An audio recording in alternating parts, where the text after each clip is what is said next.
इस बार का पेपर देखकर मैं मुस्कुरा भी रहा हूँ। क्योंकि पिछले बार की तुलना में बॉयज़ की तुलना में तो बहुत आसान पेपर है, गर्ल्स की तुलना में भी पेपर आसान है। तो गर्ल्स बॉयज़ दोनों का जो पिछली बार का पेपर हुआ था वो बहुत टफ था। विद्यार्थियों को कोई विशेष दिक्कत इसमें नहीं हुई होगी देने में। जो विद्यार्थी अगर नॉर्मली तैयार किया है या फिर जो TRE 1 में था और वो बच्चा बैठा है तो उसका पेपर बहुत अच्छा हुआ होगा। पिछले बार का कट ऑफ गया उसके अकॉर्डिंग बता, अभी आएगा लोगों का रिस्पॉन्स तो मैं अलग बताऊंगा। उसके अकॉर्डिंग जो 67 गया या आज के पेपर में 75 से कम नहीं जाना चाहिए। पिछले बार का पेपर और कट ऑफ की तुलना में इस बार का जो पेपर मैं देख रहा हूँ मुझे लगता है 4-5 नंबर छलांग लगा कट ऑफ, मतलब जो कट ऑफ मार्क्स जो परफॉर्मेंस था। क्योंकि पिछले बार जो लड़के 1 नंबर 2 नंबर से फेल किए वो भी इस परीक्षा को दिए होंगे। हाँ, भाषा के पेपर इसमें भी टफ है। मतलब आप कह रहे हैं कि एक बार फिर से 9 नंबर लाना भी मुश्किल हो जाएगा। हाँ, 9 नंबर मुश्किल हो जाएगा। छिप छिप कर अश्रु बहाने वालों, मोती व्यर्थ बहाने वालों, कुछ सपनों के मर जाने से जीवन नहीं मरा करते। नमस्कार, हमारा नाम है समरीन और आपने देखना शुरू कर दिया है लाइव सिटीज। देखिए, BPSC TRE 2.0 की शुरुआत हो चुकी है। आपको मालूम है कि 7 तारीख से परीक्षा भी शुरू हो गई है और 15 तारीख से BPSC TRE 2.0 को संपन्न भी किया जाएगा। और आज परीक्षा का 5वां दिन था। आपको बता दें कि आज की परीक्षा में 1,07,000 से ज्यादा अभ्यर्थी शामिल हुए थे, यानी कि कंपटीशन काफी तगड़ा होने वाला है। लाइव सिटीज आपको लगातार बता रहा है कि अभ्यर्थियों को कौन सी गलती हरगिज नहीं करनी है। तो आज हम इन्हीं तमाम मौजुओं पर सीधी बातचीत करेंगे जाने माने शिक्षक रजनीश सर से। सबसे पहले बहुत शुक्रिया बात करने के लिए। Thank you so much ma'am, आपको भी। जी, जैसा कि मैंने शुरू में ही कहा, पेपर आपके हाथ में है रजनीश सर। कैसा आया है आज का पेपर? आज का पेपर मैं पिछला प्राइमरी को याद कर रहा हूँ।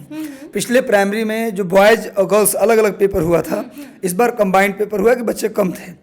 तो पिछली बार जो बॉयज़ का सेक्शन था हवा नहीं लग रहा था लोगों को, इतनी टफ पेपर आ गया था। गर्ल्स के सेक्शन में भी टफ क्वेश्चन था, लेकिन बॉयज़ का बहुत ज़्यादा क्वेश्चन टफ था पिछले प्राइमरी वाले में। इस बार का पेपर देखकर मैं मुस्कुरा भी रहा हूँ। क्योंकि पिछले बार की तुलना में बॉयज़ की तुलना में तो बहुत आसान पेपर है, गर्ल्स की तुलना में भी पेपर आसान है। तो गर्ल्स बॉयज़ दोनों का जो पिछली बार का पेपर हुआ था वो बहुत टफ था। गर्ल्स का थोड़ा आसान भी था, लेकिन पिछले बार के दोनों पेपर की तुलना में इस बार पेपर आसान है। आसान है मतलब कि थोड़ा साइंस का पेपर थोड़ा सा मुझे लग रहा है कि घुमावदार पूछा है, कुछ न्यूमेरिकल टाइप के भी क्वेश्चंस पूछ लिए गए हैं। लेकिन बाकी ओवरऑल देखा जाए तो स्कोर करने वाला पेपर है। प्रचलित क्वेश्चंस पूछे गए हैं, जैसे पूछा मध्याह्न भोजन योजना का नया नाम क्या है, या फिर और भी कई सारे क्वेश्चंस पूछ लिए, इटली के प्रधानमंत्री कौन है। तो मुझे लगता है कि सीधा सीधा क्वेश्चंस आए हैं इस बार। तो विद्यार्थियों को कोई विशेष दिक्कत इसमें नहीं हुई होगी देने में। जो विद्यार्थी अगर नॉर्मली तैयार किया है या फिर जो TRE 1 में था और वो बच्चा बैठा है तो उसका पेपर बहुत अच्छा हुआ होगा। और जो TRE 2 में ही तैयारी करना शुरू किया है उसको थोड़ी सी दिक्कत इस पेपर में हो सकता है हुआ होगा, लेकिन TRE 1 से जो तैयारी कर रहा है उसे उतना दिक्कत इस बार नहीं हुआ होगा। यानी पिछली बार के तुलना में पेपर आसान है। पेपर कोई आसान होता नहीं है, पेपर होता है, परीक्षा होती है। और अब आप एग्जाम में जब जाते हैं तो आपको एक प्रेशर क्रिएट हो जाता है और वहाँ एग्जाम में बैठने वालों को पता चलता है पेपर कितना आसान है कितना टफ है। हम बाहर से बैठ के बोलते हैं तो आसान लगता है, कोई पेपर आसान नहीं होता। जिन्होंने पेपर को प्रेशर को इग्नोर करके पेपर दिया होगा, कंसंट्रेशन से पेपर दिया होगा, यह भी पेपर उसी का बेहतर हुआ होगा। अगर प्रेशर क्रिएट कर दिए होंगे तो जानने वाला क्वेश्चन भी गलती हुआ होगा। तो पेपर आसान पिछली बार की तुलना में आया है, आसान नहीं है लेकिन पिछले बार के कंपेयर टू आसान है। इसलिए हो सकता है कि इस बार लोगों ने स्कोर बेहतर किया होगा। जी ठीक है, जैसा कि मैंने शुरू में ही कहा कि 7 तारीख से ही परीक्षा आरंभ हो चुकी है और आज परीक्षा का 5वां दिन था। देखिए, लगातार हम भी आपसे पेपर डिस्कस कर रहे हैं, हम आपसे पूछ रहे हैं पैटर्न कैसा, स्टैंडर्ड कैसा, क्या लगता है सबसे कठिन पेपर कौन और सबसे आसान पेपर कौन? देखिए, एक्चुअली आज का जो पेपर है इसमें एक बात और डिस्कस करना चाहूँगा कि बिहार स्पेशल भी इसमें डाला गया है। पिछली बार बिहार स्पेशल नहीं था, इस बार बिहार स्पेशल भी पूछा गया है कुछ क्वेश्चंस। तो ये बहुत अच्छी बात है कि अपना लोकल पूछा गया। तो इससे क्या होगा कि जो एक था कि बाहर के बच्चे सेलेक्ट हो रहे थे, तो नो डाउट बिहार के जो बच्चे होंगे वो थोड़ा लीड लेंगे आज के पेपर में अदर स्टेट के बच्चों की तुलना में। लेकिन वैसा बहुत ज़्यादा क्वेश्चन बिहार स्पेशल नहीं है कि बाहर के लोगों को। सवाल है बिहार स्पेशल? इतना तो मुझे एक बार देखना पड़ेगा अच्छे से, लेकिन मुझे लगता है कि अच्छे खासे सवाल, 8-10 सवाल मेरे ख्याल से 8-10 है। सवाल तो हैं। सामने ही बिहार स्पेशल सवाल हमें दिख रहा है। जी जी जी। हाँ, तो बिहार स्पेशल है तो थोड़ा सा स्टेट के लोगों को फायदा इसमें मिलेगा। बिल्कुल जी।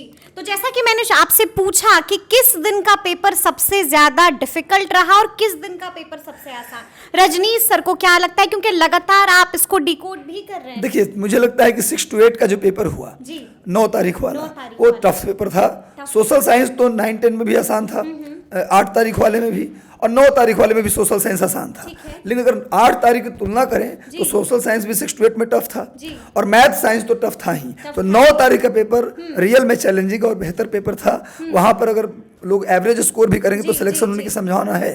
लेकिन सोशल साइंस 9-10 6 to 8 दोनों में लगभग बराबर स्टैंडर्ड का था, केवल ज्योग्राफी टफ आया था। जी। तो मतलब ये तो आपने बता दिया कि किस दिन का पेपर सबसे कठिन, लेकिन किस दिन का पेपर सबसे आसान रजनीश सर? 8 तारीख वाला पेपर सबसे आसान था, लेकिन साइंस मैथ वहां भी आसान नहीं था। जी। केवल सोशल साइंस का पेपर आसान था। सोशल साइंस में भी सबसे आसान पेपर था हिस्ट्री का। हिस्ट्री जिनका विषय था उनका पेपर बहुत इजी था, क्योंकि मैं जो जीएस का सेशन ले रहा था हिस्ट्री में, वहां से डायरेक्ट क्वेश्चंस आए थे। तो थोड़ा इजी पेपर था 8 तारीख वाला सोशल साइंस। और आज का पेपर भी आप बता रहे हैं कि काफी आसान तो नहीं कर सकते, 8 तारीख से तो आसान नहीं कर सकते। अच्छा, 8 से टफ ही है। 8 से टफ। 8 तारीख का जो पेपर हुआ था जी। विषय सब्जेक्ट कॉम्बिनेशन वाला, उससे तो टफ ही है।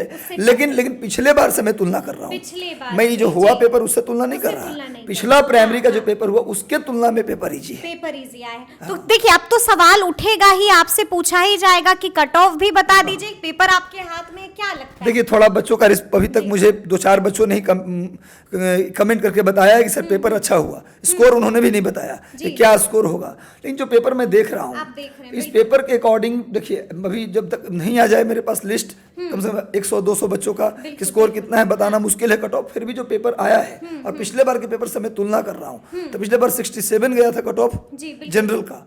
तो सोचिए कि जब पेपर टफ था तो 67 जनरल का कट ऑफ गया। और प्राइमरी का कट ऑफ जब मैंने बताया था पिछली बार, तो मैं स्वीकार करता हूँ मेरा कट ऑफ एजम्पशन फेल हो गया था।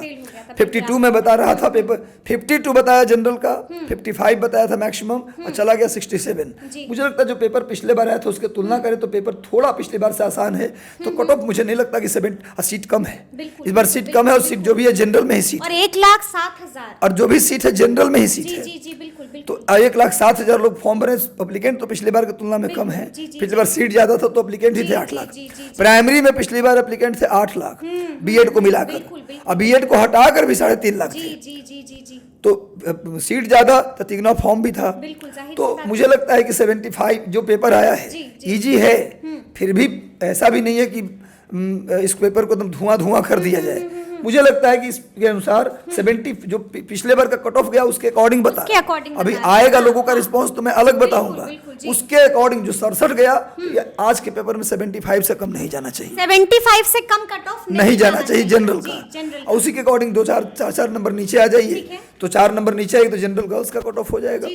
अगर वही 4 नंबर नीचे आइएगा तो ईडब्ल्यूएस और ओबीसी का कट ऑफ हो जाएगा बॉयज में, और 70 नंबर अगर मानते हैं जनरल गर्ल्स का, तो ये मानिए कि ईडब्ल्यूएस गर्ल्स, ओबीसी गर्ल्स, इनका कट ऑफ 65 के आसपास रहेगा।